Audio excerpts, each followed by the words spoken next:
Cinema industry రెండుగా చీలబోతుందా?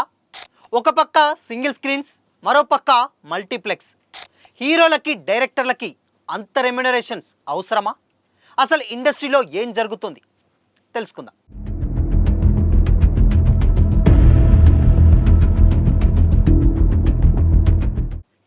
Hi hello, welcome to Disha TV. Release అవుతున్నటువంటి సినిమాలు గోడ కొట్టిన బంతులా తిరిగి వస్తున్నాయి. దీనికి తోడు ఆడియన్స్ థియేటర్లకు రావడం లేదు.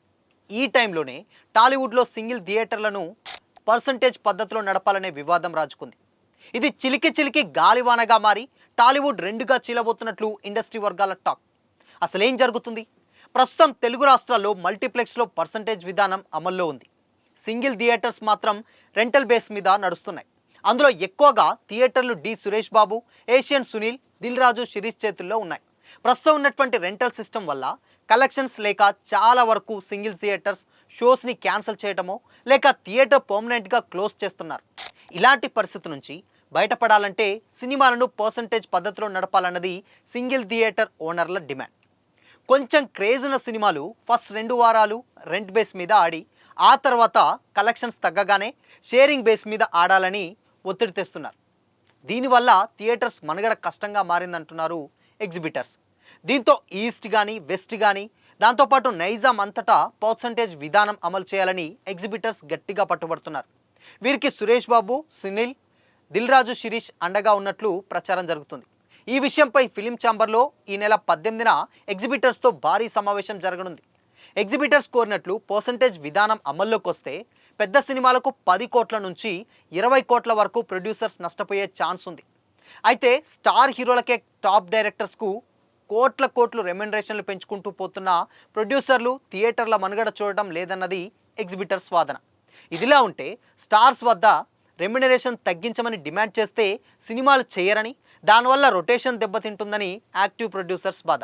అందుకే ఈ విపత్తు నుంచి గట్టెక్కాలని యాక్టివ్ ప్రొడ్యూసర్లు అందరూ ఒకటి కాబోతున్నారని, అంతేకాదు సితారా, మైత్రి మూవీ సంస్థలు కలిసి ఇకపై మల్టీప్లెక్స్లో మాత్రమే సినిమా రిలీజ్ చేస్తామంటున్నారని టాక్.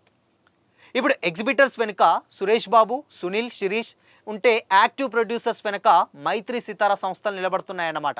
అంటే తెలుగు ఫిల్మ్ ఇండస్ట్రీ 2 వర్గాలుగా చీలినట్లు భావించాలి. మరి 18వ తేదీన జరిగే సమావేశం ఎలాంటి మలుపులు తిరుగుతుందో, మరి ఏ వర్గానిది పైచే అవుతుందో చూడాలి. ఇకపోతే సింగిల్ స్క్రీన్ థియేటర్లే కాదు, మల్టీప్లెక్స్ థియేటర్లకు కూడా కష్టాలు తప్పడం లేదు. ముఖ్యంగా పీవీఆర్, ఐనాక్స్ సంస్థల గడిచిన 3 నెలల కాలంలో ఏకంగా 125 కోట్ల నష్టం వచ్చినట్లు ప్రకటించింది. అయితే భవిష్యత్ ప్రయోజనాలు దృష్టిలో ఉంచుకొని సంస్థ తన వ్యాపారాన్ని విస్తరిస్తూ పోతుంది.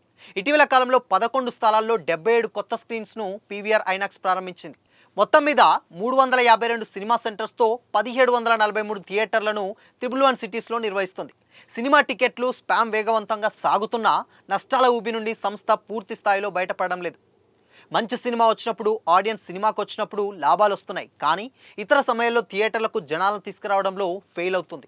ఆ రకంగా గడిచిన 3 నెలల్లో 125 కోట్ల లాస్ వచ్చిందని ప్రకటించింది. పెద్ద సినిమాలు రిలీజ్ కాకపోవడం, రిలీజ్ అయిన సినిమాలు ఆశించిన స్థాయిలో ఆడకపోవడమే దీనికి కారణం. 3 నెలల్లో నిజానికి సంస్థకు 35.5 కోట్ల లాభం వచ్చింది. అయితే ఇప్పుడు ఇన్కమ్ 25% పడిపోయి నష్టాలను అందుకుంది. రిలీజ్ అయిన సినిమాల వల్ల గడిచిన 3 నెలల్లో 14% తగ్గిందని సంస్థ పేర్కొంటుంది. గత 3 నెలల్లో 1759.1 కోట్ల రెవెన్యూ రాగా ఈ 3 నెలల్లో కేవలం 1312 కోట్లు మాత్రమే వచ్చింది. అయితే ఇలాంటి పరిస్థితులను ఎదుర్కొనడానికి పీవీఆర్, ఐనాక్స్ తన ఖర్చులను చాలా వరకు తగ్గించుకుంటుంది.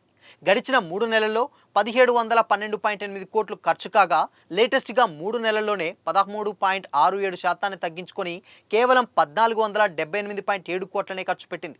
ఆ రకంగా లాభ నష్టాలను జాగ్రత్తగా బ్యాలెన్స్ చేసుకుంటూ దానికి అనుగుణంగా నిర్ణయాలు తీసుకుంటున్నట్లు సంస్థ తెలిపింది. దీనికి తోడు ఇప్పుడు పైరసీ ఒకటి కూడా యాడ్ అయి ఇప్పుడు మొత్తం యావత్ ఏదన్నా కొత్త సినిమా రిలీజ్ అయిందంటే చాలు క్షణాల్లో పైరసీ రూపంలో కొన్ని యాప్స్ ఉన్నాయి, ఆ యాప్స్లలో ప్రత్యక్షమవుతుంది. దీనివల్ల థియేటర్కి వచ్చే వాళ్ళ సంఖ్య తగ్గిపోతుందంటే ఇక అట్లీస్ట్ ఈ సినిమాని థియేటర్లో చూద్దాం అనుకునేటువంటి పరిస్థితి నుంచి వెళ్ళి ఎలాగో పైరసీ వచ్చింది కదా అని ఉన్నటువంటి టీవీలలో, ల్యాప్టాప్స్లలో పెట్టుకొని చూసేటువంటి పరిస్థితి ఇప్పుడు ఆడియన్స్ మారింది. దానికి తోడు ఓటీటీస్. సో ఇప్పుడు కంటెంట్ ఎక్కువైంది, చూసేవాళ్ళు తక్కువయ్యారు. సో కాబట్టి మొత్తంగా ఎంత మంచి సినిమాని తీసుకెళ్లాలన్నా దాన్ని ప్రమోట్ చేయడంతో స్టార్ట్ చేస్తే థియేటర్ వరకు తీసుకురావడానికి ప్రొడ్యూసర్స్ కానీ, డైరెక్టర్స్ కానీ నానా పాట్లు పడడం లేదు. ఇంత హెవీ కాంపిటీషన్‌లో సినిమా అంతా బాగుండి అట్‌లీస్ట్ ఓకే అనుకున్నట్టున్న టైంలో కూడా దీనికి తోడు పైరసీ రూపంలో ప్రతి ఒక్క రకంగా అంటే ఏ విధమైనటువంటి ఇబ్బందులు తలెత్తకుండా చేద్దాం. దీనికి తోడు పైరసీ భూతం ఒకటి తోడై అసలు సినిమాని థియేటర్ దాకా కూడా ఒక ఆడియన్ని తీసుకురాలేకపోతుంది. సో మరి ఈ అన్ని ప్రాబ్లమ్స్ మధ్య సినిమా ఇండస్ట్రీ ఎలా ఉండబోతుందో ఏంటో అని తెలియాలంటే ఆ మీటింగ్ జరగాలి. దాని తర్వాత ఈ అన్నిటి మీద అంశాల మీద ఒక క్లిస్టల్ క్లియర్ డెసిషన్స్ వచ్చిన తర్వాతనే మరి సినిమా పరిస్థితి ఏంటన్నది ఇంకా క్లియర్‌గా అర్థమవుతుంది.